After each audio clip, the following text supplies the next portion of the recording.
Truly African.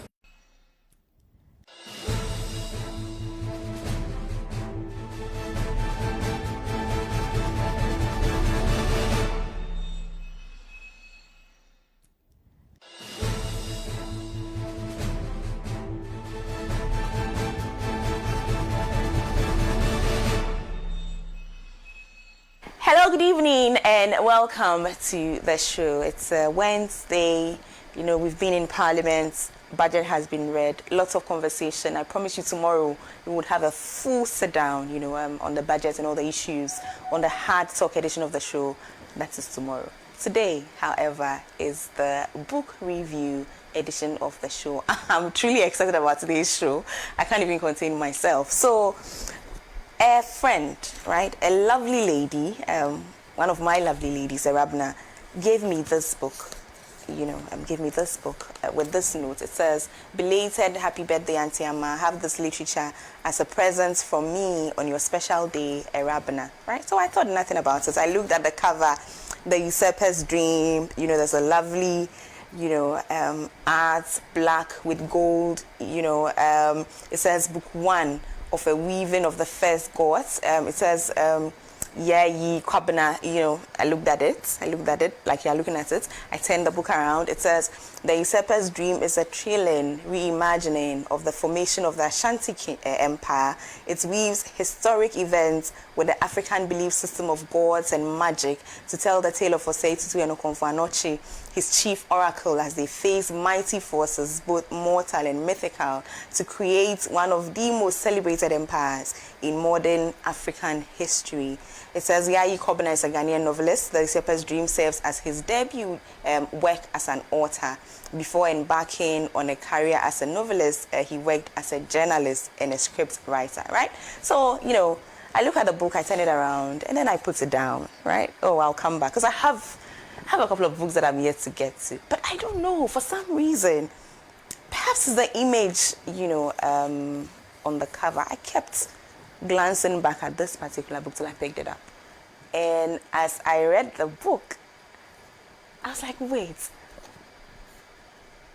who is Yayi Kwabena? And I mean, so I call her Rabna, right? The lady who gave me the book. And I say, "Rabna, can you put me in touch with the person who wrote the book?" And she says, "Oh, I got you, no problem." Guess what? I have Yayi Kwabena in the studio today. And today we are going to do a 2-part review of this book. We will start by understanding how somebody that young can be this old, right? And all of the issues. And then hopefully next week we'll come into the characterization and the themes of this book. I'm particularly excited about this book because I dare say this is one of the best Ghanaian authored books I have read in my... started doing this card from 2013. So book review from 2013 till now, do the math. As Annie would say, do the math. So in all of these years of doing book review, this is one of the best Ghanaian books, one of the best Ghanaian books I have read. That should tell you something. Welcome, Kwabena. I mean, that intro just blew me away. Not yet. Thank you so much. It only means fire is coming. That's what it means. So don't get excited. I'm looking forward to it. Listen, congratulations. Thank you. Congratulations on this Thank book. you. I don't even know you and I'm proud of you. You should have seen me before I put it out there. I was very nervous. What if people don't like it? But, every time I hear something like this, it makes you know I did a good thing. Okay, do you hear this often? Do people have this reaction when they... Yes. And it doesn't stop being surprising. It doesn't stop, pausing for a minute and just appreciating the fact that because not everybody celebrates your art. So when you put art there and it finds its people, and then they take time out to reach out to you and say, "Oh, I enjoyed it," and some even go as far as have debates over, "I don't like what you did to this character," or "Why did you do?" I don't want to give you spoilers, but it just... I did something good. You did something amazing. Yeah. Let's stop downplaying this. I don't like that. You did something amazing. And it's, it's so old. And I've said this to you, right? I said this to you earlier. I said, "Are you sure you didn't take your grandfather's book and put your name on it?" Right? Because it's so old. Okay, let's get... I want to understand a few things. First of all, tell me about yourself. I need to know who you are, Okay. and how you developed, the interest generally for writing first of all, and then we'll come and talk about this specifically. Okay, so well, I should say I had a great mom to begin with. So she used to tell us stories growing up, because in the evening she just got everybody out around. Because we're very, I should say, incorrigible children. We're very stubborn. So she always had to tell us stories with these lessons. For instance, if today we were supposed to sweep the house and we did a terrible job, then the story is going to be about somebody who swept and found gold in certain corners and all of that. So it was something that we could look forward to. And usually when you pick up the lessons, you do a good job for like 1 week. Oh, you're supposed to sweep, so you do all of that and all. You might pick gold. Yeah.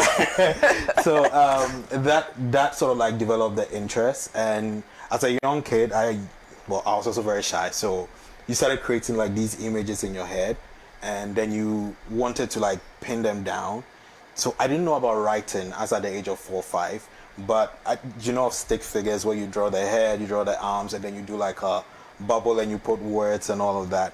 And I used to do it in my mom's workbooks, and she used to complain about that. So she, most people would tell you don't write, but she went as far as getting me exercise books to pin down my thoughts and all of that. So from the age of 4 or 5, I was doing the stick figures. But then I remember writing my first story at the age of 8, class 2, and I showed it to my class teacher, and she said, "Oh, this is a good job," and she marked it. It was 8/10. I was like, "Oh wait, if I write something, people would like it." So I started writing. But then that first story also told me that not everybody would really like it, because I remember I showed it to my mom, and she's like, "Yeah, you're not writing this content," because it was a bit too old. It had all these sexual themes, and all. It was just like, I'm not raising you to be like that. So then that also meant that you would get people who would be like, "Oh, this is good," because my class teacher, who should have gone like, "What are you watching at home?" Right. was like 8/10. Keep doing more of this. And then my mom was like, "That's not how I'm raising you." So yeah, from then on, it just started as something that you'd write something in class, show it to your friends, be like, "Oh, this is good," and all of that. And yeah, and we're here today on the couch. Yeah, today we're on the couch. But you see, I can relate to the story in that I used to draw and write as well, right? And I thought it was my thing. Like I'll draw the characters and write the words that go with it. Of course, the drawing was whack, but right. Okay, what schools? Schools. They were all in Koforidua. I grew up predominantly in Koforidua, so there was Pentecost. And then there was Pojos. And then I finally did the exodus to Accra for tertiary education, and I never looked back. Where? Ghana Institute of Journalism. Now Unimark. Unimark. Yes. Right. So you are a trained journalist. I am a trained journalist. So you've worked as a journalist. I did for 12 years. Let's talk about that. Where? I was the lead producer for New Day for the first 10 years of my working career. Right. And then I needed like something new, something different. I needed, because you need to constantly grow, else you find yourself dying, not dying physically, but just dying mentally. So I started exploring other avenues. So before this book was birthed, I tried my hands on like trying to get into movies, did like few episodes of writing for TV series and movie scripts and all of that, but it wasn't working out. And failures upon failures, and depression, you go through all of that. So I think at a point I was maybe writing isn't from, let me just stick to it, because it wasn't a bad job, at least it paid the bills, but there was just something in me that said you need to aim for more. You don't just settle because it's okay. You can still do more with your life. So then I decided, the initial idea for the book was actually to be a TV series, but then I realized you need like a huge budget to do a good job. And since I didn't have a huge budget, because especially the movie industry, not a lot of people want to invest into it. So it's like, let me just pen it down into a book, and let's see if people would like it. And then I did, and yeah.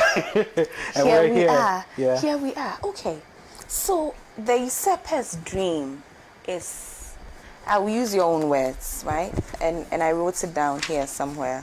When I started reading, is the first thing that occurred to me. So, you know, on my face, you can see I've written here, I said it's fantasy, right? And then I write underneath it, reimagining of historical events, because that's what you say, right? That it's a reimagining of historical events. But then it's the first thing that I said, wait, is it a historical piece or is this fiction, right? Is the, you know, okay. So here's what. When you set out to write this book, what did you want to do? I wanted people to be excited about history, because for me, when I was growing up, I don't know if you ever had this experience where like your parents had like this box or like a trove of books that you were not supposed to touch because these were like their prized possessions. It was books that they had saved up from their, you know, and I always admired reading old books because it always contained something that was not like available in the new ones for me. And there was this one particular book that my mom was right, I shouldn't have touched it because it's gone now. I messed it up. But it was called The History of Ghana, which had the stories of all the tribes and how they came into being. And at that age, at like 8, 9, 10, when I was reading, I was like, is this a movie? Because we're writing about all these exploits of people from the northern region, and you know they would tie something up and people disappeared, and you're really like, did this actually happen? I remember I had a conversation with my mom and it was like, there are deeper things in life that people can't explain, so they usually would say it's all made up, but this is the history of people that they actually believe that it happened. So you don't have to necessarily say, okay, well, I don't believe it, but if a group of people say this is how we came into being, you just accept it. So it just put me on a quest of just trying to understand why are these people a certain way, why they believe in certain things and all of that. And it's always exciting because you get to find... I'm sorry, I'm talking too much. No, please talk. Talk, please. So talk. You tend twice as if you're reading about the Ashanti history and you find out that, they had rulers that they had to rebel against. There are certain similarities that you find that there always needs to be one person who says no to authority because they feel like their voices are not being heard and all that, and you compare it to the current climate that we have. And for instance, I remember when I was reading about Osei Tutu, and when I got to the secondary school and we're doing like the broad Ghanaian history, and then you'd find out that, if you look at the CPP and the UGCC wanted independence by in slow paces, but CPP said independence now. And then when you look at the Ashanti history, Osei Tutu's had an uncle, Obri Yeboah, who wanted a free Kwaman that would later become the Ashanti Empire.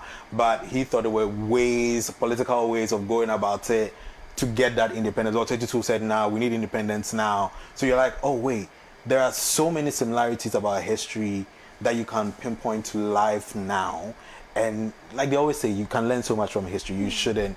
But I'm sorry, I tend to go on and on and on. This is it's such brave work because then you take these stories and these anecdotes and then you write this as a reimagining of actual history, because your characters are actually Tutu and Obri Yeboah. These are the names you still use in this.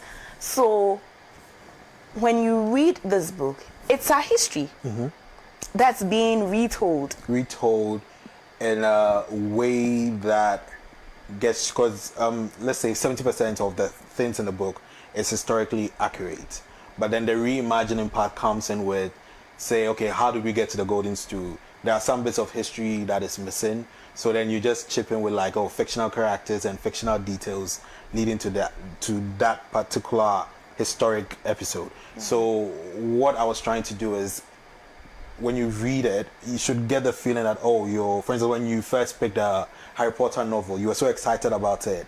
So the idea was to get people excited to the point that they would want to dig into it for themselves. Like when you're watching a movie and they say based on a true story, and you're watching and you fall in love with certain characters, and then go. It's like the name, who is he? What did he look like? And all of that. Right. So that was basically the idea. Right. Get you excited to the point that you want to find out, did this person actually do this?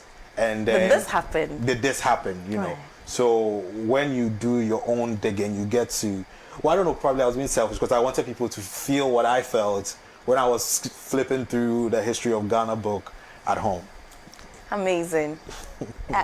Amazing, right? Amazing. And listen, the one person that has been able to get me, to sort of read more and research more about real events would have to be Chimamanda Ngozi Adichie with Half of a Yellow Sun, because then she got me so interested in the Biafran era, and the actual happenings. Like I really wanted to know, like, did this happen and how did it, happen? So then I went asking questions and reading about Biafra to understand, but there's a big difference between what she does with Biafra and what you have done, with the Ashanti Kingdom. Can I say that? Because I think it's, in essence, this is what this comes to. You have kept the characters whole. You have kept Tutu. You have kept Obriya. But haven't you been scared of criticism? Because you are playing around with actual human beings and our actual history. And have you not been worried that somebody would say, "Hey, but you, how can you say us? A whole Tutu did this? Like, how can you? You are talking about Obriya boy frolicking with a slave girl, and haven't you been worried about, because these are things that people hold sacred, right? This is us, this is who we are, this is our story, this is ours. You've made it yours. I was, I'm not even going to lie, I was. And so you're for creators, right, we are very sensitive about our work. You don't want someone to come and tell you, "Oh, I hated your book," and all that. So I did like a beta reading, like send it to people. "Oh, I like this part, I like this part, I like that part," and all of that. And also I tried to get one historian to sort of like read it and tell me what they thought and all of that. But I had to get rid of that fear, because when you do, like during the research phase, and I was reading all these historical documents that majority were by Europeans, and when you're reading it and you can sense how a white person is writing about a group of Africans and they call us stubborn, unwillful, and all of that. And I'm like, okay, you feel like they are unwillful and stubborn because they believe in their sense of being and all of that.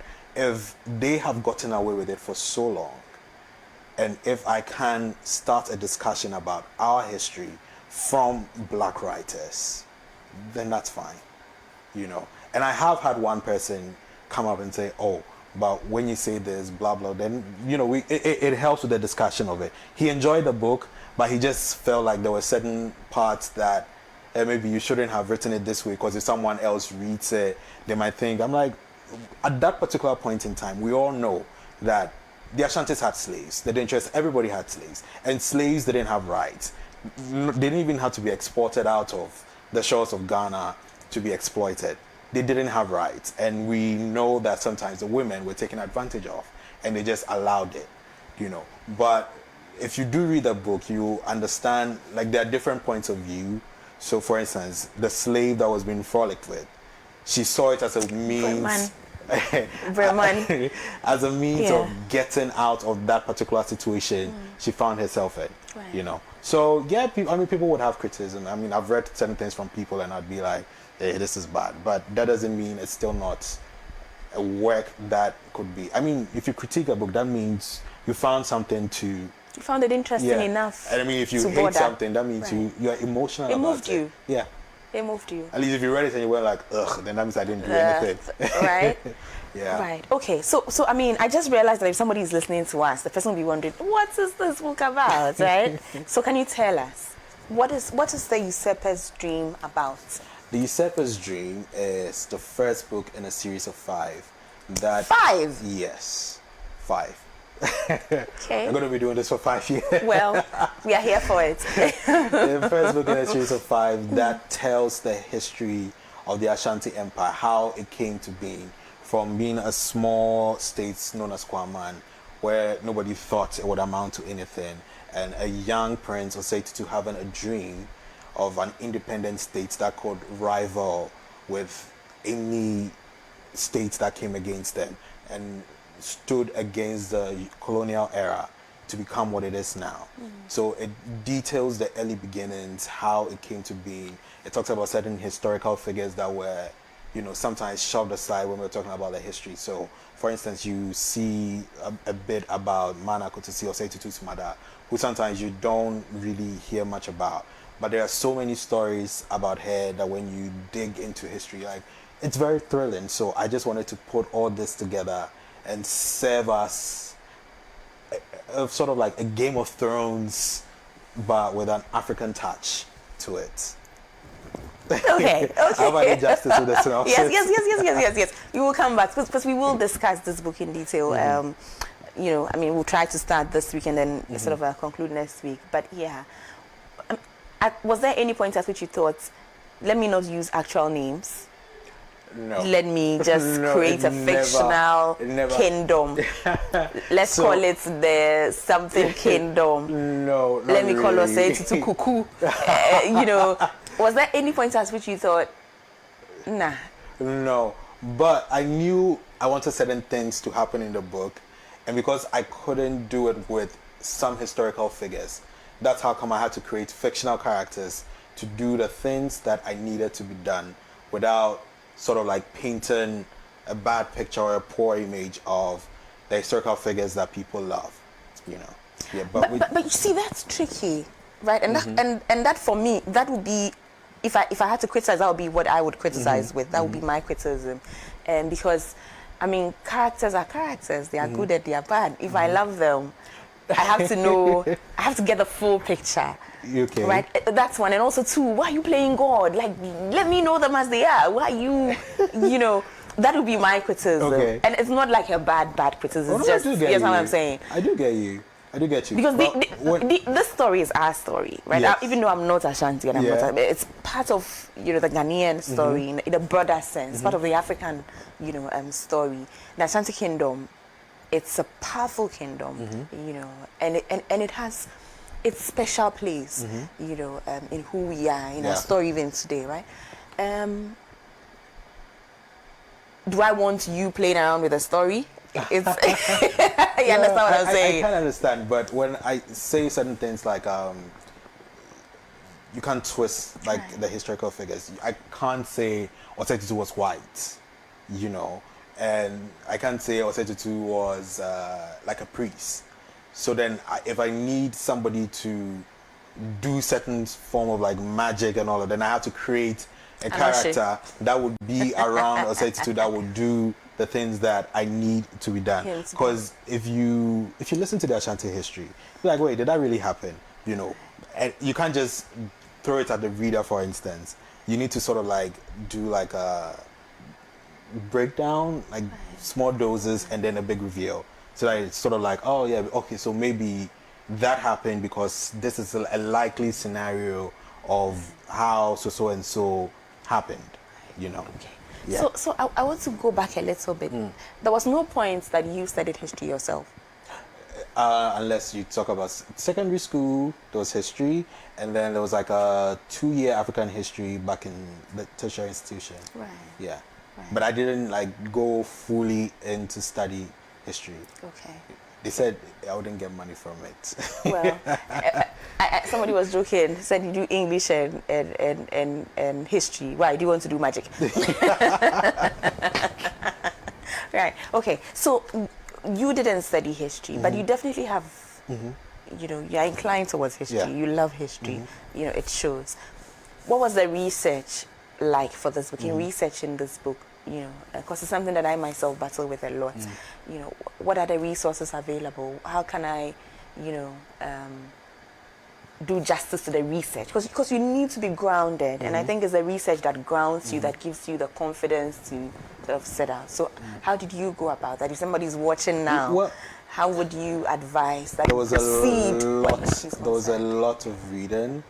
A lot of it. Thankfully, it was during the COVID era, and I had COVID, so I could do I could do much of the reading. But it was cumbersome in the sense that you could hardly find a lot of agreements with the writers, and many of them being European. And I still remember this one guy. one writer saying, he said, when you listen to these oral history from the Ashantis, you'd feel like it's make believe, because how do you say? And he had traveled from the coastal area to the Ashanti Empire to document the history at that particular era, I think in the 1700s. And how do you expect us to believe that Okomfo-Anokye climbed the palm tree with just his bare hands? And he made several examples of what they said. They said that the Ashantis were saying about Okomfo-Anokye and Osei Tutu, and he had the opportunity of witnessing Osei Tutu at a Deba and all of that. And even though he was watching this, he felt it was Tukagantran to do it, just like, yeah, these are just a bunch of ruffians just telling me stuff just so that I feel like they are, and you find a lot of these, ideas being played around by these writers. But then when you come down to books of history that are written by black writers, there's a sense of respect, reverence being paid, reverence. So Reverence. even though you might find some dissimilarities here and there, you tend to be like, oh, maybe they're right, because they don't think this is impossible, because first of all, they're black. So they know when a black person says, I got a baby through magic, it's not impossible. But the white person would say, here they go again, just being, So I did a lot of reading, and then I had to pen down some of the historical facts that maybe they didn't agree on. So for instance, you found there were some that said Osei Tutu and Okomfo-Anokye met when they were at Dintra. And then there were those who said Osei Tutu met Okomfo-Anokye when they were at Kwamu. Some said Okomfo-Anokye just walked to Ashanti. And there was so then when there's too much being said about where, for instance, the meeting happened, then I'll take a liberty and create my version of it. Of what happened. Of what happened. And you put it in a market. And you decided that maybe they met in a market. Yes. Let me just do it that way and make it easier and all of that. Right. But yeah, so that at that point, that's when I was done, I had to give it out to people who I knew loved history as I did. Do you think this is too much? There were certain points in the rewrite stage where like, this is too much. You're being too dramatic over here. Plausible. Just calm Tone it down. Yeah, and then maybe edit it this way, edit it that way. Right. And there are certain scenes that I don't know what I ate that day. It was just a bit over the top. Like, even though you're talking about magic and it's possible, just always think about the reader. You don't want them to feel this is beyond belief to the point that they just, because you're writing historical fiction. So at least always put it in that bracket where there's a bit of plausibility and there's still the interest there to keep them going. So that's just basically what was happening. Got it. Are you superstitious? Oh, I am. Aha! There you go. Oh, I am. Right. I'm black. And I'm Ghanaian. I disagree. I'm not superstitious. I'm black. And I'm Ghanaian. No, but I'm I not am. superstitious. I am. Not superstitious. Not to the degree where I wouldn't go out because I feel like, but I do have, just a good amount of it. Okay, we will talk about that. So, viewers, I'll take a break at this point. We are discussing the Usurper's dream. I want Kwabena to drink some water. We will be right back.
Welcome back, welcome back. We are still reviewing The Usurper's Dream. It's the first book of Yayi Kobina, and yeah, good stuff. Who did the cover? The cover, the illustration. Do you want the story? Yes, I do. The story behind yeah, it. Yeah, I want, okay, I want so we got a model. He's Dele. Took a shot of his face, and so there's a guy's face. yes, that's an actual person. It's a guy. Yes. I thought it was a girl. No, it was a guy. It's Okay, a guy. it's a guy. And then Kweku Desmond did the illustration and design. I mean, what's the story with the face and the gold? What did you want to? We're trying to depict the young prince's frustration in getting the crown. So this is the book predominantly focuses on Osei Tutu's journey to becoming the Osei Tutu that we know. It's interesting that when we were talking earlier, you said you wouldn't give spoilers, but this book is already spoiled. Isn't it?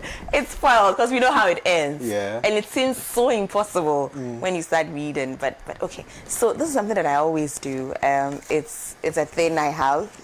I don't think that people have the same, but it's my thing. I always like to read the dedication. Okay. Yours says, for the tribe, the ones that stayed when the fog was the thickest, always. You have to explain that. You have to explain that.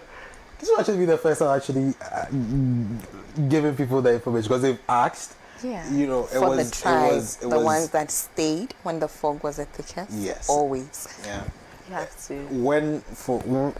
If you recall, I did say like I tried hands on movies and TV series, and I'm the kind of person I put all my eggs in one basket.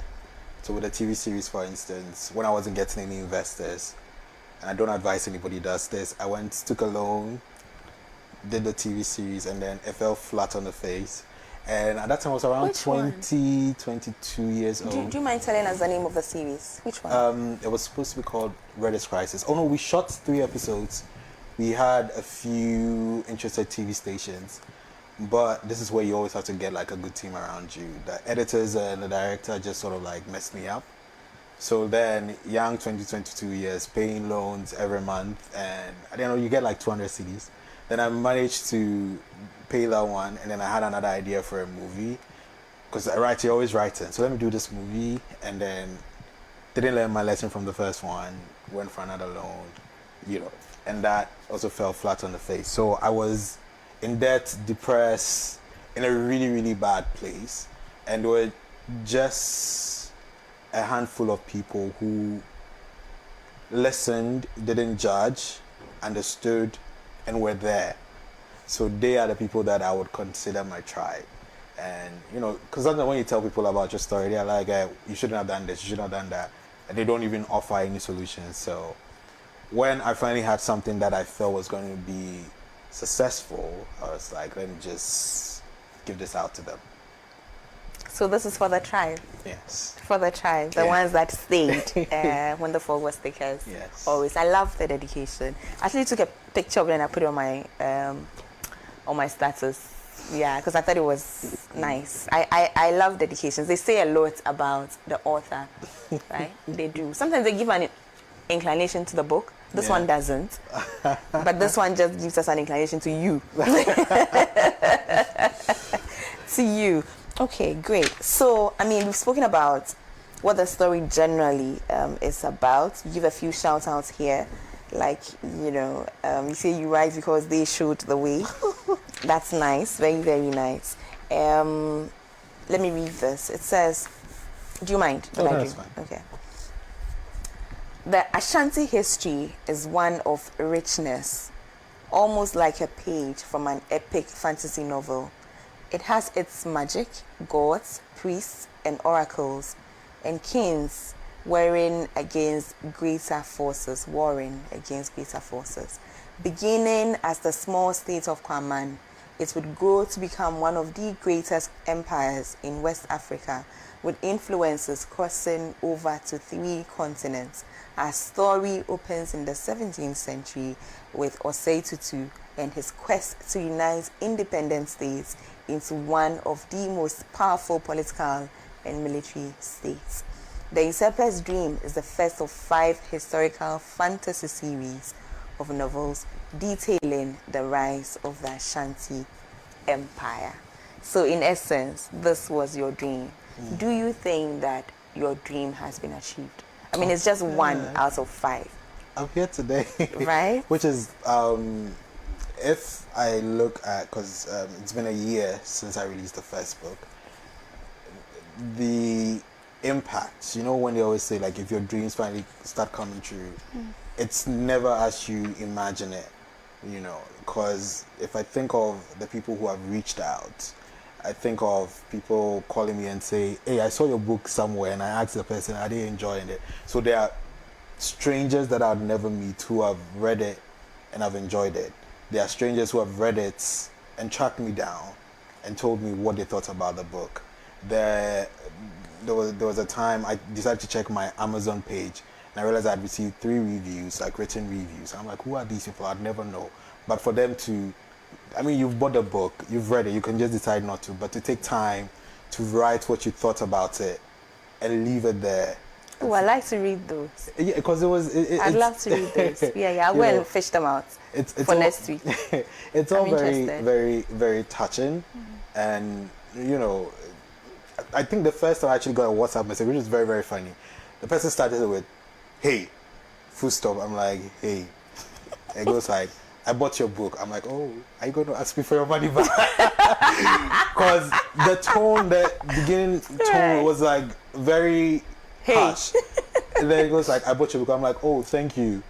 I want to discuss something with you." And then started telling me the, you know, what they thought. Then had a literal argument over one particular character that they fell in love with, and it looked like the character had died. So they were having like, so why did you do that? If you know you're going to do this, then don't. It was just a whole back and forth. And I mean, when I was done with the conversation, I took a screenshot and I sent it to a friend. I'm like, look at this, you know. And then I still remember the first time I got a bad review as well, where someone told somebody, like, someone posted a book on their WhatsApp status, and one person was like, this is not a book you should read, it's not enjoyable. If you want a plug for good books to read, let me put you on some good stuff. And the person, my friend, took a screenshot and sent it to me. And then I read it, I was like, oh, damn, people don't like my books. You know, but then I think the universe also has a way of, you know, putting us on the right course. Because on that very day, I got my first email from someone who had read the book, and they were like saying stuff like, they never knew like African history could be this beautiful. So on the same day that I got my first bad review, where somebody said this is not a good book to read, someone was also praising it. So I was like, I can go about my day now. Right. You know, right. so it's balanced. Yes. It's so balanced. there are these moments that fill me with, you know, pride and joy and satisfaction. Of course, there's the part that I also don't like, because then I'm a very shy person. So I've had to step out and then talk to people, and it gives me anxiety sometimes. So you just brought something to my mind just now, something I didn't want to ask you, but I'm asking you. How are you marketing this book? Because that's a whole different conversation, isn't it? You have to. It's one thing to write the book, but how do you get the book out there? So initially, when it was just me, I had to do a lot of social media, then paid advertising on social media, then go on to media houses and, you know, try and get interviews. The thing that I found out is it's a book, you know, and the fact that you wrote an African book doesn't mean anybody wants to put you on. And it was not easy at first trying to get people to, but then it's funny because some of the people that I reached out to who blue ticked or left you on red, some came back when it started picking up. And there were some who actually went and got it themselves and read it and were like, oh, I'd want to do something with you and all of that. So in early beginning, it came out in October last year, September 31st. So the 3 months towards the end of the year last year, it was just, you know, but then suddenly this year, when this year began, there were people who reached out, and word of mouth also helped pushed it to places where it was supposed to go. So yeah. Good stuff. Good stuff. Okay. Good stuff. Thank So it's going great. People are buying the book. Oh, people are buying the book. Good. You know, Good. just have So to if I push want more. a copy, where can I get a copy? There are copies at Vidya Bookstore, Readers Hub, Vidya Osu, Readers Hub is Legon, and there's Kumasi is Max Books, and then there's Big Joe 2 in Accra. Okay. Yeah. How much is it? It's 80 CDs. 80 CDs. Yeah. Okay. Do you think it's pricey? I don't think it's pricey. Okay. I mean, this whole year I've only bought 2 books because books are very expensive now. They are above 150 CDs. Right. And also, I wanted people to, not just readers to buy the book, you know, because when you tell somebody 150 and the person is not really a book reader, they don't really get the investment. But if you say 80 CDs, and then maybe deliveries like 20, Right. 30, they're like, oh, just 100 CDs, that's fine. And then they'll buy it. Yeah. So that's why when they text, they're like, oh, do you want your money back? Because I don't have 80 CDs. I'm not about to send you 80 CDs back. Right. So please, before we even continue, the Usurper's Dream, you can get it. Say it again. Vidya Bookstore, Vidya in Bookstore. Osu, Readers Hub, East Legon, and Big Joe Books. And also you can, let me get this right, in Kumasi, Bookshop Max. Right. In Kumasi. Yeah. Okay. So please, go get this book. Next week we are coming back, to review again. But go get the book and read the book. Okay. Let's get into the book now. Let's talk about the book. Your prologue is mainly about Asasiya, and this birthing, Of Okonfanoche. of Okonfanoche. It's fascinating, right? I underlined this in the book and I made an asterisk around it. It says, men usually led, so let me read the whole thing. It says, as Santiwa started to moan softly, nodding in between sobs, she understood. Never in the history of the order had a male child crossed between the water breaking of the women. Men, usually led by their emotions, could hardly control the power that the earth gave. And I underlined that and I was like, I like it. Feminism like, jumped out of that page. I like, right? And it's not something that I expected. I was just like, okay, I didn't expect this, But then when you read, you understand that this is not a general view. It's a view held by this The order. Yes. And it's situated within a context. And so, but just so that, to satisfy my curiosity, is this something that really was? Was there an order that genuinely believed that men, led by their emotions, let me use your words so that I don't get into trouble, could hardly control the power that the earth gave? Is that the reason why Asasiya is women? Okay, so there was no order like that. But Oh my God, how can you do this to me? Like, why? Why there are you doing wasn't, this? but there were a lot of cults at that time. Right. A lot of I'm trying to get it right. Sometimes cults has a negative connotation. There were a lot of spiritual orders at that time. But I wanted to make Okonfanoche's arrival something that was so mystique, something that was unusual. So Asasiya, everybody knows, is the mother of all the gods, and it's very powerful. So people who are serving her should be powerful, and they are all generally women. And they view that the power that Asasiya gives them is so strong that when men have these powers, they sort of like do selfish things with them that can corrupt people around them. So it's just the women who can't control this power. And then this man shows up. And when you go further down the scene, there's a lot of predictions that he is going to bring strife and war, which initially they say men can't control this power. But then this strife and war is something that is needed for a new nation to bloom. So he's kind of like a mixed blessing. A mixed so blessing. in one breath, we understand that there's a certain level of emotional maturity that is needed to control the power that is Asasiya. He doesn't have that. No, because he's being a male. man. Yes. However, he is going to introduce, strife and war that is needed. Yes. To For create the new blooming of the new nation. Because the independence is going to happen, but a lot of lives would be lost. And his coming to being is also going to guarantee. See, this even complements womanhood more, right? Than when there was need for strife and war, none of us did that. That was all on you guys, right? Strife and war, even though you make it emanate from, the order that is Asasiya, still did not really come from us. Like, we had nothing to do with that. But there are lots of strong women who are part of the war. Oh, yes, and they are strong positively. You see, strife and war, we don't like.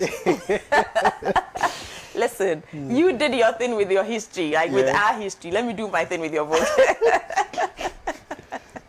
Okay, so I like that. But I also like the fact, so this is all you. This is all you. This birthing. The birthing. Because, like I pointed out, when you talk about the coming of Okonfanoche, there's a lot of stories. And if you pick one, are you saying the other stories are not true? Valid. So in order to play it safe, I chose my version, which is, like I said, the fictional part. I can't take away the fact that Okonfanoche from the start was powerful, but I can manipulate his coming into being. So the fictional part sort of like created an easy way for me to introduce how powerful this person is going to be. So if you're not Ghanaian and you're not African who is familiar with the Ashanti history, and you're, for instance, if you're a white person and you're reading, so from the start you already know that, okay, this is someone to watch. So let me focus on this particular character. And where to make him stand out, white hair, my goodness. You gave him white hair. Yeah. I wanted everything about him to cause people to be like, there's something different about this one that we need to watch out for. So the women in his order already sort of like feeling two ways about him. Asasiya says he's bringing about change that we need to be a part of. But that doesn't, so it's more like the women tolerated him because this is a prophesied somebody. But we don't have to, Other than that, we just need to kill him. Yes. It was either that or not, kill him. Kill him. Yeah. Kill him. Okay, but did he have white hair? Did Okonfanoche have white hair? I have no idea what his hair was. I had no idea. I did read, though, that his hair was braided. Right. So I think when he and Tutu first meet, his hair was braided. But as to the color of his hair, like I said, I just needed, when you're reading it, you just have to be like, okay, this is different from all the oracles that you're going to meet in the book, because there's just something different about him from the start. So every time he shows up, you're like, let me see what he's going to do. What's next? Yes. What's next? There's a lot of again, superstition, and I can understand why this book will not sit well, with some people. You play around with religion a lot. There's a lot of oracles, there's a lot of gods, there's a lot of magic, and do you genuinely believe that our history had a lot of that? Yes. Okay. Yes. Or, scientific or, because, I mean, correct me at any points, right? This is new territory for me. How do I frame this so that it doesn't sound how it's sounding in my head right now? Oh, no, that's right cool. now. So I appreciate what you say about the books that you read, the research you did, and how some completely downplayed, that and made it about.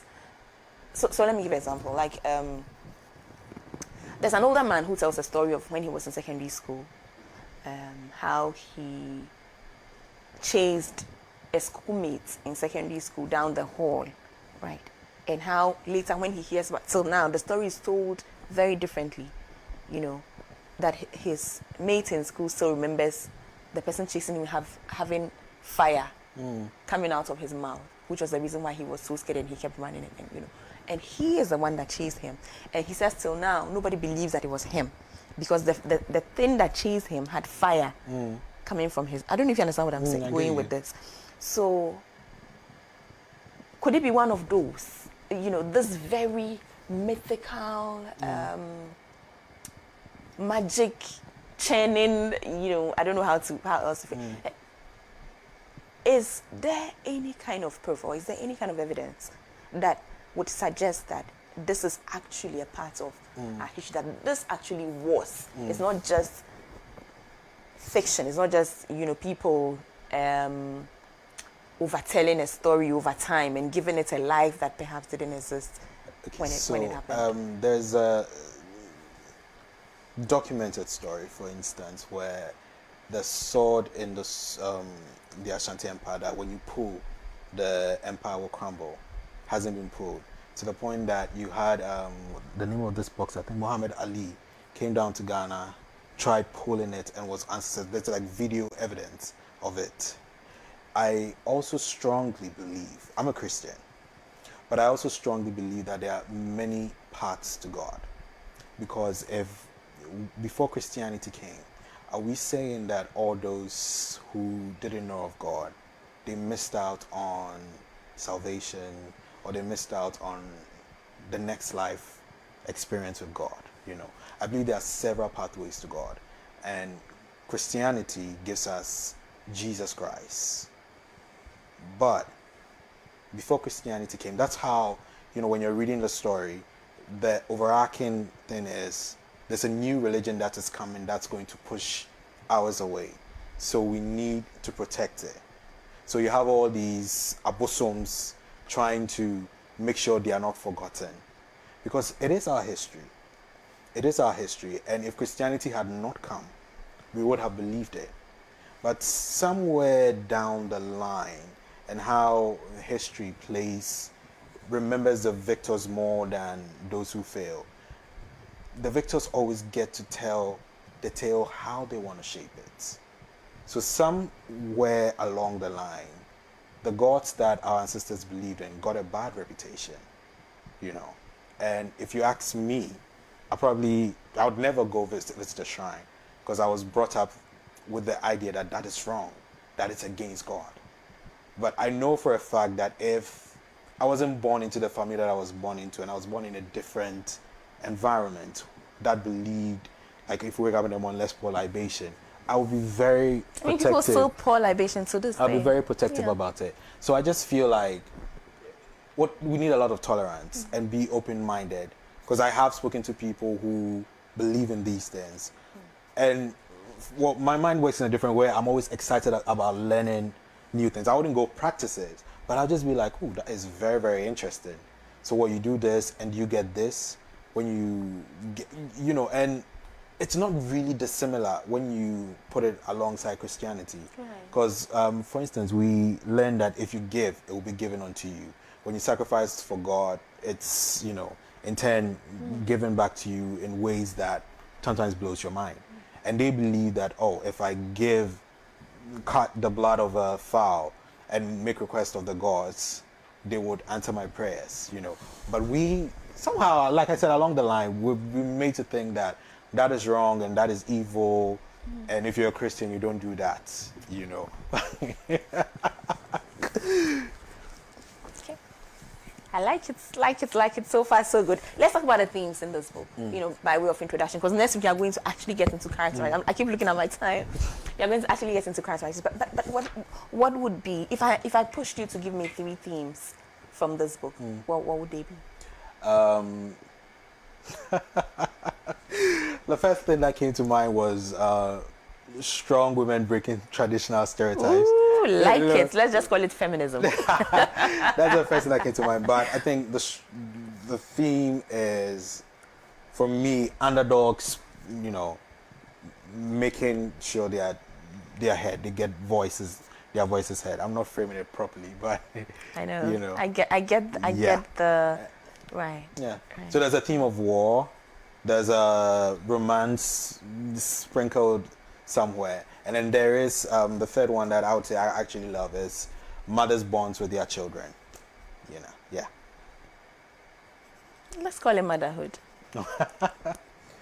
Because I think you also realize that the mothers do play like a strong role in shaping how their children think. Absolutely. Because there's one hand, there's Mana Kotosi for Kwaman, and then there's Sisa for Dinchara. Right. So you realize how similar the women are and how they had a hand in shaping their children's mindsets. Right. So, yeah, motherhood. Motherhood. Let's start with feminism. And, you know, I am a feminist. I say it proudly, even though you get a bad rap, you know, for saying that you are a feminist. But I am. I'm feminist. I think that everybody should be feminist. We say this often, right? We talk about how today's woman is corrupted because of feminism. That our ancestors, our forefathers, you know, let's just say our foremothers, if that's even a thing, are not like that. They were wholesome, submissive women, right? We talk about how the African culture today has been completely destroyed, and how our African culture necessitates that the woman played, you know, the subservient role. But oftentimes, cursory reading will tell you that that's not, because I've had a professor, you know, very old, you know, professor that I really, really, really respect and admire, say to me that she doesn't even understand feminism and the fact that historically, you know, we've had stronger women in the past than we do now. That we shout feminism, but then all we do is water down the essence of womanhood, you know. And today's woman is not a quarter as strong as yesterday's woman, right? And I find that here, I mean, look at the person of Mana Kutusi, right? Powerful woman by all standards. She leads from the front and she leads from the back and the sides. Like, this woman would use manipulation if she needs to get what she wants. And I dare say she's actually the one in control. Like, she knows what she's doing and she's weaving, you know, so beautifully and intrinsically. What would you say if I said to you that I take your book, you know, as, I can't even say, if I say a weapon, it will be wrong. I take your book as testament of the fact that feminism is not new. That it's part of our tradition, it's part of who we are. It's not new, I do agree with you. And I also have to point out that of the sexes, women are the only ones who constantly become. They are in constant changing of becoming before they finally lead the world. So you have a woman who comes in as a girl child. So your role is to cook, follow your mama around and do chores. Then you have a woman who becomes a teenager. There are certain roles that they push her to play, you know. Then she becomes a wife. You're supposed to serve your husband and all of that. Then you become a mother. You're supposed to do, you know. They are in constant change all the time. So first off, that should tell you that they are very, very strong. And in today's era, where you have so many things that makes life easier, why would you think back to the old, when they didn't have all these things and they were constantly becoming, but they still managed to have their voices heard? That should tell you that feminism started a long time ago, and you had people who were championing it. Because feminism just didn't spring up, because if it just sprang up, then this wouldn't be the movement we have now. But there have been people laying the groundwork. They probably didn't call it that then. And so you can probably also imagine the names that such women were called. You know, Which? Obviously, because they were trying desperately to break Which? traditional Angry. stereotypes and all of that. And I didn't intentionally set out to create strong women in the book. Your prologue started with. I didn't intentionally. It wasn't intentional. Okay, so sorry to catch you, but I guess perhaps that's what piqued my interest so much, because it's how you open. Yeah, because for me, I didn't know how to write women any other way but that. Because I grew up, like I said, my mom, who was a teacher and very, very strict, and till date, she always wanted her voice to be heard. Didn't matter which situation she found herself in. I have a voice and it needs to be heard. And then I had three very loud sisters. Very different, very opinionated. And you can't tell them to, like, you know, so these are the kind of women that I grew up with. And they say you write from what you know. So I couldn't write women any other way. Even if you meet a character that is sort of like down and all, you find her growth to be sort of like shaped in a way where she finally finds her voice, you know. So Actually, now that you say that, there's no weak woman here. there are a few. You sure? I think that, well, You sure? well, like I said, I don't know how to write women Because who. all the women I've met so far, Yeah. and I think I've met quite right. All the women I've met so Yeah. far, pretty strong, differently in their own ways, but pretty quite strong. Yeah, because you had to be, especially during that time, you had to. So you mentioned Mana Kutisi. You had to find ways of making sure that whatever decision was taken didn't end up affecting you and your children. So then you have the manipulation. And when you mentioned Breman at the beginning, I said she was using the situation that she found herself in to make sure she got an easier life. Because Breman had always harbored dreams of being a queen. So if I can't get close to it because I'm a slave, then if I should use this and make my life easier, then let me play to the gallery sort of, you know. So, wait, what was the question again? Feminism. Yeah. Feminism. So, yeah, during that time, they had to find ways to make sure that even though society is saying you're a woman and your place is behind a man, you can't tell me that when the men went home and deep in the night they were talking, their wives didn't say, hey, what you say, so you know, they were having ways of contributing to society, but they may not have been at the forefront of their faces, but they found ways behind the scenes. Stooping to conquer, we call it. Yes. These women were stooping to conquer. Stooping to conquer. Okay. So feminism.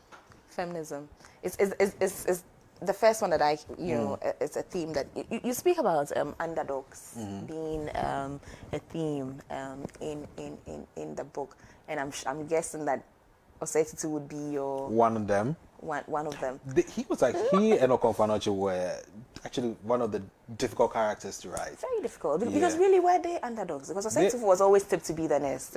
But Okonfanoche was always born with powers. But Was he an underdog? But Osei almost didn't become king because of the way he was trying to get the independence for his people. Okay. You know, so he almost, because he had to flee because the Intra wanted his head. You know, and his uncle felt he was putting everything in jeopardy. So he almost didn't get it. So I have to stop you and say something that you write in the book that I found so profound. You write, and there's a point at which they are when he had met Okonfanoche officially, and they had left the oracle and were journeying.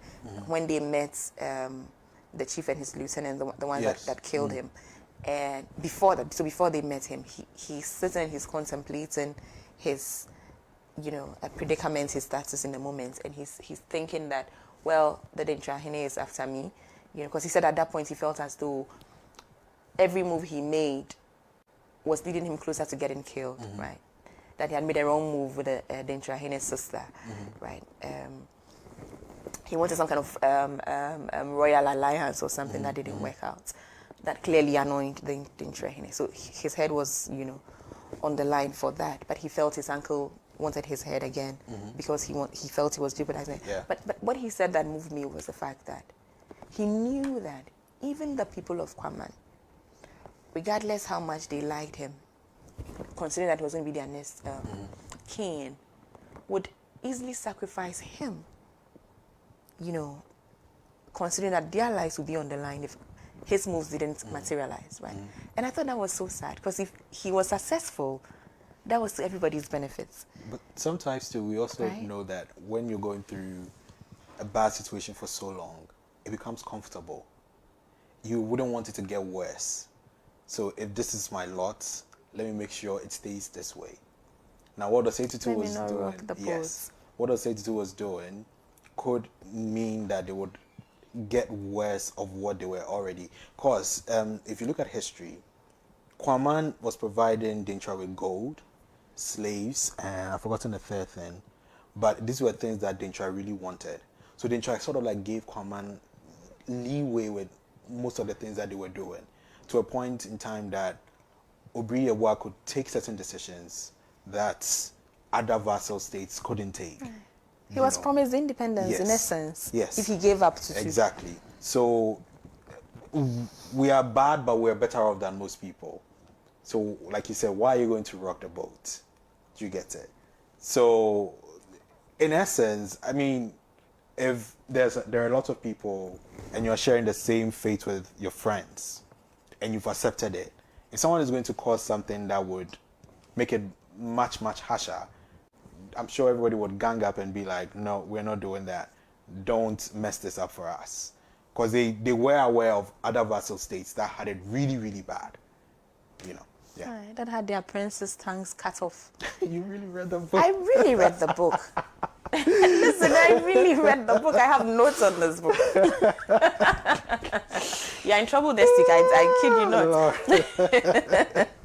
So, I mean, my theme from this book would be leadership, right? And I love the way that you kind of dealt with leadership because we encounter so many leaders, you know, and you show us different types of leadership, you know, and I like how you do that, because then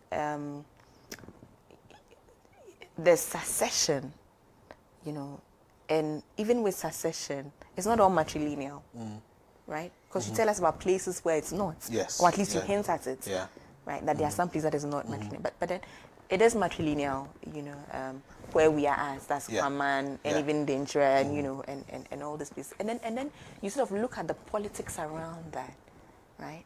How it plays out. I found it so interesting that his cousin, and his name always eludes me, Tutu's cousin, Amufa, thank you. I find it so interesting that Amufa, regardless how skilled he is, nobody looks at him, or he's not even in line for succession. His role is just to be subservient to or say to. Yes. And I find myself thinking how unfair it is, right? But it's what it is, and he accepts it, and he's okay with it, and you know. But then even then, there's also it's just there where he also thinks about it. So he wants it, but he can't have it, and I find that so interesting, and it makes the whole system too tricky, doesn't it? There's too much politics, for want of a better word or a better expression, you know, around leadership. And here I'll speak again about the lieutenant who owns his. How did you even refer to him? The king from the north. Yes. What was his name? I don't remember. Yeah, I'm trying to figure out if you had it. I don't think you gave him a name. It was an imam. Right. It was an imam. Right. And then he had a group of soldiers he was traveling with. Right. But his lieutenant knew that when the imam passes, it would go to his son. But he felt that he had done a good job, and no matter what he had put into it, it would still not be his. Right. So the only way to ensure that he got it was to get rid of the imam and then get rid of the son as well. Yes. And I think as you progress further, you find out that the son really didn't have what it took to be a leader. Again, it will come back to parents, because the father had shielded him a lot. But then after the father passes away, you find the son trying to step into his shoes, making a lot of mistakes along the way. So, yeah, politics. It's a dicey situation when you look at it, because there are people who always feel like they deserve some kind of power. There are people who are born into it. Like Osei Tutu was going to be prince, was going to be king, simply because of where he was born and who he was born to. So the minute he came to, it was like, yep, you are the prince of Kwaman. But Amufa, that's what you find Obriewa feeling that I have built this to gotten some sort of freedom under the Intra. Why am I going to give it I've done so well. Yes, why am I going to give it to somebody who is sort of like usurping my authority when I have a son who is skillful? So skilled. Why can't it pass, you know? Why not him? Yes. But it's so interesting, right? Because we normally think about the son of the ruler. Normally they are depicted as the ones that are not skillful. They are the ones that do not you know, they shouldn't be anywhere near. Their only rights or claim to the throne would be the fact that they were born, you know. But that's not the case for Amufa. He's actually really, really skilled. He's good. Right? But then he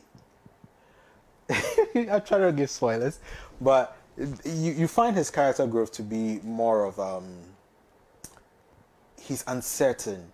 He doesn't want to be a bad brother, and he doesn't want to be a bad son. So my father wants this for me.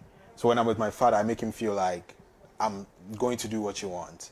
But then I'm also trying to be a good brother, good cousin to Osei Tutu. So I've pledged my soul to him.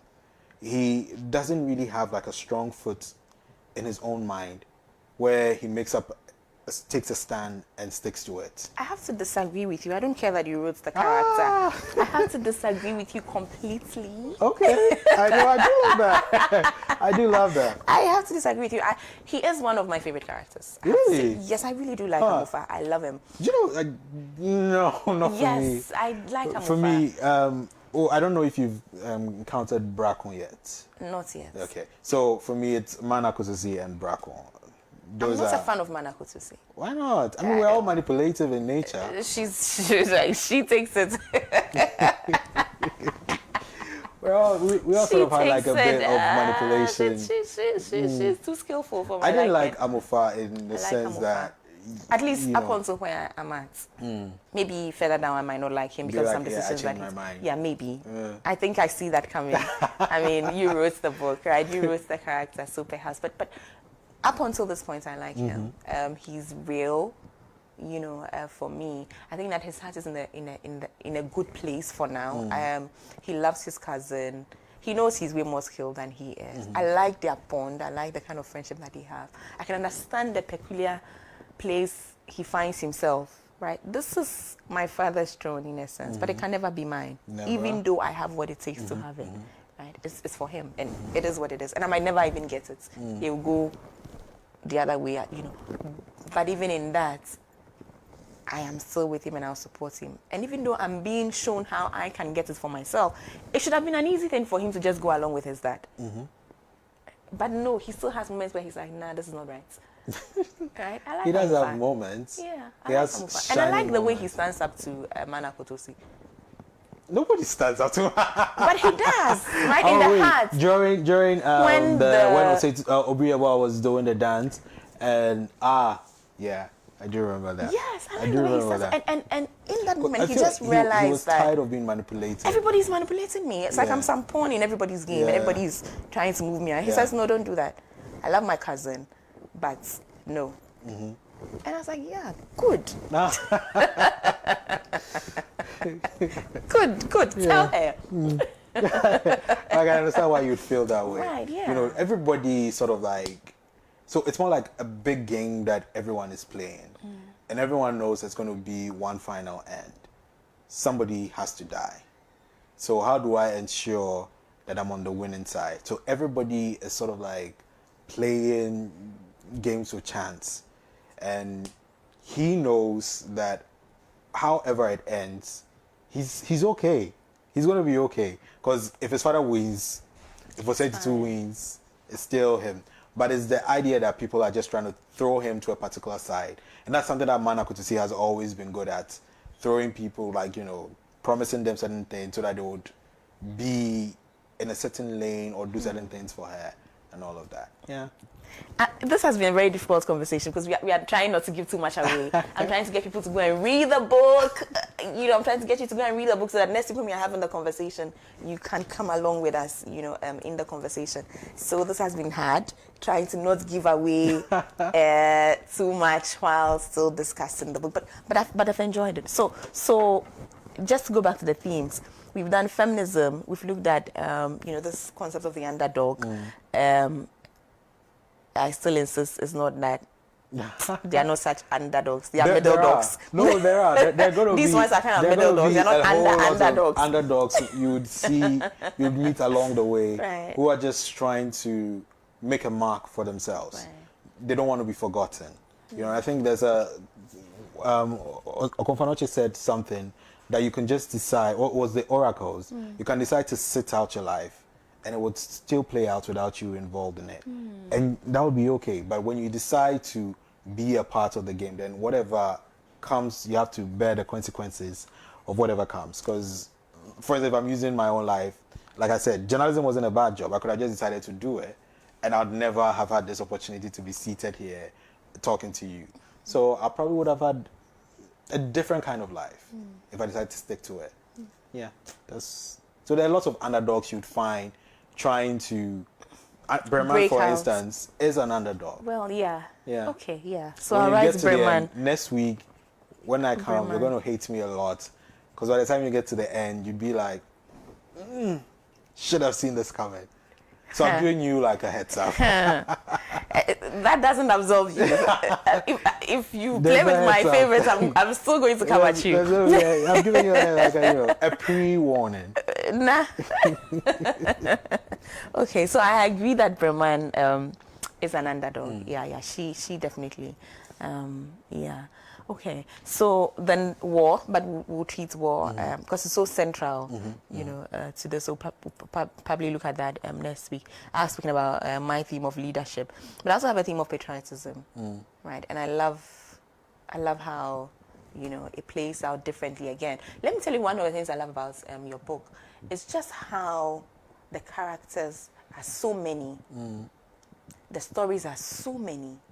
And I can just see how they'll come together in the end. I'm just waiting for it to all come together in the end. When the pieces fall together. Right. Yeah. And I think that you have to be some kind of brilliance to be able to weave and weave and weave Thank and you. then, you know, sort of bring them all Thank you. together in the end. And the characters are solid. They are solid characters. I don't like flippant characters. I wish, well, then again, that's not possible. But I wish someone said this to me, Right. like when I was writing. I was like, "Am I sure this is good? Is this, you know?" But the book is out, yeah. so it's better now than then. It is. Right? Yeah. It is. It is. Yeah, I like- Because you I always like have the the fear that when characters. there are so many characters, people won't be able to follow along. And one of the best moments for me was when a German lady sent me a message on IG. Said when she came to Ghana for a holiday, she bought a book at Vidya. And English is not her first language, so when you're reading the message, you're like, oh, she read it, understood it. So the reason why she sent me a message on IG was that she said she went on Amazon to try and get the second book, but she realized it wasn't out yet, and that the pre-order was just for the e-copy. So she wanted the hard copy, and I should tell her how she can get it. That was the only reason why she was, you know, and I was like, so it's not even her language, Right. but she was able to follow all the characters, because also it's self-published. So I tried to get some traditional publishers outside, and I remember one of the emails I got back was, I found it difficult to follow along. And so when having her say that in English not even being her first language, telling me she followed along, she enjoyed it, and she wanted a follow-up, and she made a suggestion that if I could have like a character list at the back, so that whenever someone is reading it, I was just about to say yeah. that to you. So with the second book, we fixed that. Yeah. I was just about to say that to you. And to tell you that there were moments where I would go back. To find, yeah. There were moments where I would go back and I'm did. like, wait, is that him? No, that's not him. And I'll go back and check. So what I then decided to do was to highlight the names of some characters. I wanted to show you, right? So look at this one, for instance. In team, so I, because I couldn't find my highlights at the time, so I just used a pencil. I do that, and then I have pets. I have things like I was actually writing writing things as I was. So we fixed that. That's Please fix that. That's been fixed. So Because once you get to know them, yeah, then it's but in the beginning, as you are getting to, introduced to them, it's a bit. It's a bit much. Yeah, it's a bit much. I do get it. So. Was fixed. It was fixed. Yeah. Right. Oh, let me read what I wrote pets here. So he watched as they wrestled each other to grab at the dead grass cutter as it had been on his hands and toes. Oh, I found it so interesting that the Dinshahene kept pets. Pets that were humans. No. Really? Oh. The hawk. Oh, wait, Fiada. yeah. So that was our first introduction to who Tim Jackery was. Yes. And we needed to see a man that fearsome had reasons to be, the hawk is solitary, independent, strong, owns the sky, one of the birds that owns the sky, but yet Team Jacare is able to control it. And there was a time where the bird was trying to not listen to its master, and she goes like, yo, come back down here, and then the bird obeys. So we're just trying to create this image of a man that had power, knew he had power, and could control it as well. But you have to explain this power to me, because I was trying to figure it out as I read. So does he also have mythical powers? No. So how is he able to tame a hawk? Oh no, so you can tame any animal. So that's a process. So first off, you do have to capture the hawk. Okay. So are you showing him off as an intelligent character? Okay. Who he doesn't rule through manipulation, but he rules through fear. Fear works best for him. So there are those who play the if you love people, people will accept you kind of power. There are those who just manipulate behind the scenes, and then he knows he doesn't care about love or anything like that. But he knows that when people fear you, they tend to obey you. So that's where he comes in. He rules with fear. Yeah, with fear. And so far it's working, isn't it? Until it's showed up. Well, so far, but you see, this is what I mean about the different kinds of leadership, and his style of leadership is completely different from Obriyebue's style of leadership. Meanwhile, you definitely call somebody like Mana Kotoso a leader, right? And even Osei to some extent, right? Because he's next in line, right? Yeah. So, it's just how differently everybody sort of has their own style, and it's working or not working, and and I found that like really well done. Really well done. Really well done. Okay, so can we look at motherhood? Because I have other themes. I have patriotism on my list. I have destiny. It's funny how you play with destiny, and in some instances it's sealed in, it's rock solid. It is what it is. Nothing can change. Not even the oracle can alter. And then in some instances, destiny seems so fluid, like somebody can actually change his destiny. I do believe there are certain people who are put on this earth to do great things. Whatever they do, they are going to be who they are. You cannot tell me that a man like Kwame Nkrumah that you have pasted all around us could have been anything else but what he was. If you look at today, someone like Beyonce, from her childhood, you saw her like winning awards, doing music competition, growing into who she was supposed to be. There are certain people that were put on this earth to just be. Like there was nothing they could have done about it. And then there are people who are sort of like given choices. You can choose to... It's on you. Yeah, do whatever you want. But there are people who are born. Like I'm sure you've had conversations with people who tell you, I always had this innate desire to do this. And I knew I had to do it. I was born for this. I had no other choice but to do that. And that's how come you meet certain creatives who feel that it is for me to be a musician. So even when they are failing, they are still putting their all into music tracks. And because there are certain people, the universe was cruel to them in the sense that they just sort of like had one dream, and that's all they're going to strive towards. Well, it's cruel or kind, depending on how, but sometimes it it's hard. out. So looking at someone like Osei Tutu who feels that it's for me to liberate my people, if that dream had fallen short, how broken would that man have been? Knowing that you came close to achieving your dream and then it just falters at the end. I wanted to find something that he said that, I was just like, oh, sorry. Next week I'll find it for you. He says something, he had a moment where he's just, and he was thinking to himself, like, why him? Something like that. I'll find it. Next week. But I understand what you're saying. So for you, destiny plays out two ways.